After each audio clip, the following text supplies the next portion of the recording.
আজকে অনেক দিন পর ভিডিও করছি। আসল বাড়িতে নানান ঝামেলার জন্য একদম ভিডিও করতে পারছিলাম না। তো দেখো, আজকে আমি একটু ডিম চিলি বানাচ্ছি, মানে এগ চিলি। তো ডিমটাকে আমার ছেলে বলছে, মা ডিমের ঝোল খেতে ইচ্ছে করছে না, তো চলো আজকে একটু ডিম চিলি করি। তো ডিমটাকে আমি দেখো ফটাস করে অর্ধেক অর্ধেক করে কেটে নিয়েছি। এটা আমার কাকি শাশুড়ি, আমি, আমার ছেলে, আমার হাজব্যান্ড, আমরা 4 জন খাবো। আর কাকা শ্বশুরের জন্য অন্য তরকারি করে রেখেছি।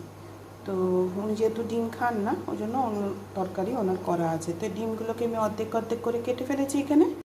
আর এখানে সামান্য 2 চামচ সাদা তেল দিয়ে একটু রসুন, একটু আদা কুচি দিয়ে দিয়েছি। রসুনগুলোকে কুচি কুচি করে কেটে দিয়েছিলাম, দেখতেই পাচ্ছ, এই দেখো এখানে আছে।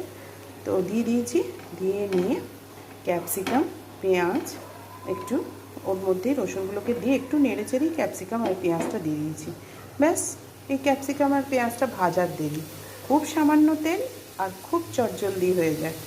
তো ক্যাপসিকাম পেঁয়াজটা ফটাফট একটু ভেজে নিচ্ছি।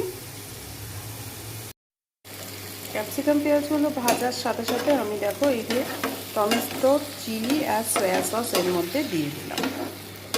দেখেছো তো এখনই কত টেম্পটিং লাগছে। আর একটা লঙ্কা আমি এখানে চিড়ে দিয়েছি, বাকি গোটা লঙ্কা দিয়ে দিয়েছি, কারণ যদি ঝাল লাগে তাই জন্য।